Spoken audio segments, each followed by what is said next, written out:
My name is Taya Kennebrew. I'm a part of Youth Leadership Jacks 2026, and I want to welcome you to Celebration 2026. Hello everyone, I'm Brian Wolfburg. I'm the President and CEO of iStar Credit Union. I was part of New Leadership Summit in 2019.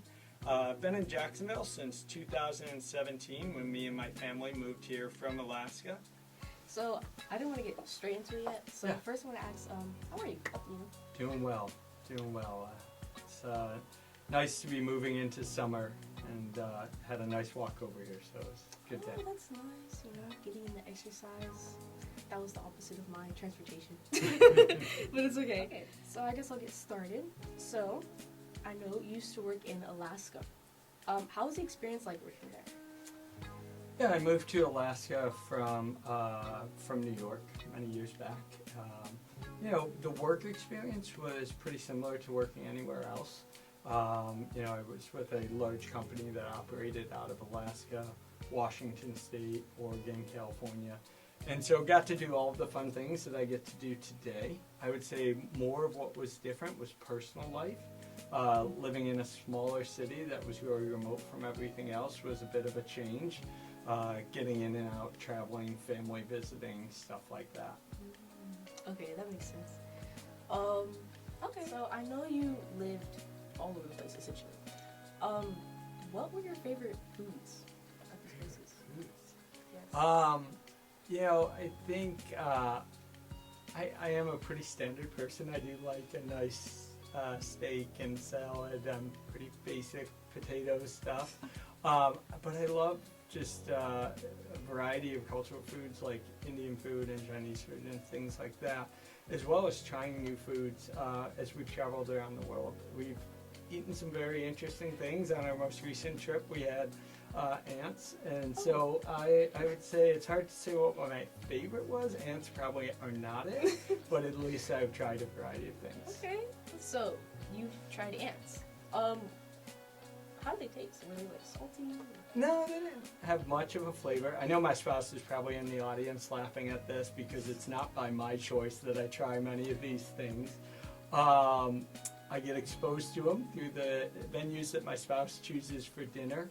And what I loved about the place most is before they introduced every dish that they talked about for having ants or for having other things, they would talk about how it tasted like Fruit Loops or how it tasted like Cheerios or whatever it was. And all I could think is, why don't we just eat those then? Why don't we just have those instead? Yes, instead of trying to replicate it. I just want to take this time to thank you so much for answering my questions and being here today. It was a pleasure meeting you. Absolutely, Taya. It was so nice to spend time with you, to have this conversation, to talk about Leadership Jacks. Such a great event tonight. Want to thank everyone for coming to Celebration 2026 and enjoy.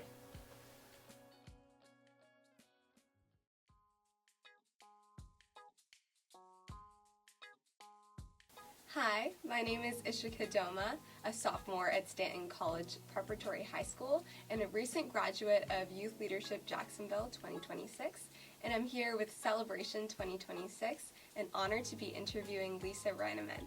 What is the coolest or strangest animal encounter you've had on the river? One of my favorite animal encounters was when my kids were little, and we were actually at a fish camp down in Astor. And we had a long day. We'd been to the springs. We'd gone out and just exhausted ourselves on the St. Johns River. And we had a little kiddie pool. We pulled a bunch of water from the St. Johns in it. The kids were playing in the kiddie pool, and I'm reading a book. And all of a sudden, a mother otter came out of the bulkhead. She was living in the bulkhead, and her pups followed her. And so you had this river otter with her baby pups playing right beside where my kids were playing and reading a book, and it was just this moment you realize that we share this gorgeous river with so many other families and wildlife, and it was just a really moment of connection, seeing this mom play with her pups when my little pups were in the kiddie pool right beside us. So it was a big moment for me. Oh, that seems so sweet. It was very sweet. And the otters are so cute. They are definitely cute, and you don't see enough of them in the wild, so it was just that magic moment to see them. What is the biggest emerging threat to the St. Johns River? Yeah, the emerging threat is rising waters and climate change. A lot of the success we've had over the last 25 years in reducing some of the pollution issues is actually getting a little bit worse because of rising waters, because when you have more flooding, more pollution washes into our waterway. You combine that with growth in urban sprawl into areas. You're starting to see more development in floodplains and loss of wetlands. They provide natural flood protection.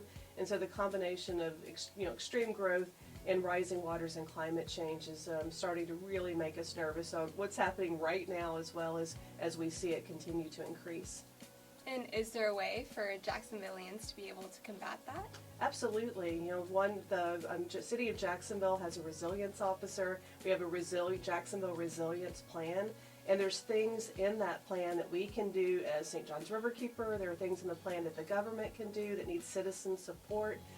There's also things that our surrounding counties can do. So we really have to work together to ensure that we're making our communities, our neighborhoods, more resilient to protect from flooding and rising waters, and in turn make sure we're using natural and green infrastructure to help protect our creeks and our waterways under normal conditions. So there can be a win-win, and if we engage in making sure we're investing as a community in better policies to deal with rising waters, we can continue to have the St. John's River as our biggest asset instead of our biggest threat, and that's really important for the economic vitality as well as just quality of life here in Northeast Florida.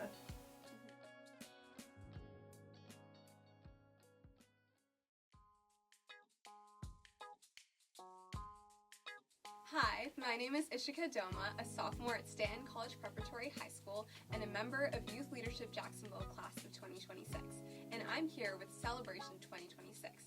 I'm honored to have Marsha Oliver with me today. Tell us about your experience as a Duval County Public Schools leader and graduate. Well, I love that question, and I appreciated it because it caused me to go back and do some adding. So when I think about how long I was at the school district as the Chief Communications Officer, that was 16 years. And if I add that with the years that I was a student in Duval County Public Schools from first grade all the way to 12th grade, that adds up to being half of my life. But the irony in that is my DCPS journey began long before I even enrolled as a kindergarten student. So my mom and all 6 of her siblings went to Florida A&M University and earned their elementary education degrees and came back to Duval County to work. So there's an adage that says, your mom is your first teacher. Well, mom was my first teacher, but actually she was also my 5th grade social studies teacher. So can you imagine having your mother, Mrs. Gardner, as your social studies teacher in the 5th grade? Now, that is probably when I write my book, that will be the worst year of my life, is probably how I would title it. So much emphasis that's put on IQ. It's the intellect. It's what determines if you're gifted. It's what determines if you're able to be accepted at Stanton College Preparatory School.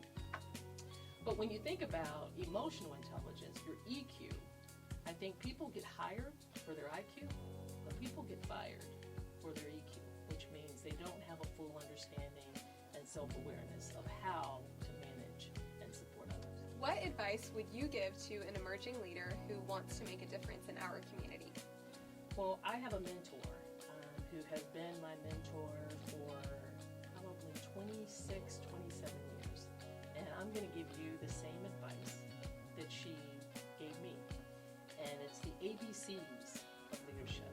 A is authenticity is absolute. B, believe there's enough sunshine to go around. And C, courage over comfort. Live in the city. That makes you a responsible steward of the city. And so how you get engaged on the issues, learning about what are those issues, I think a responsibility that we should lead with every day, and not when it's a board meeting, not when there's a headline in the newspaper.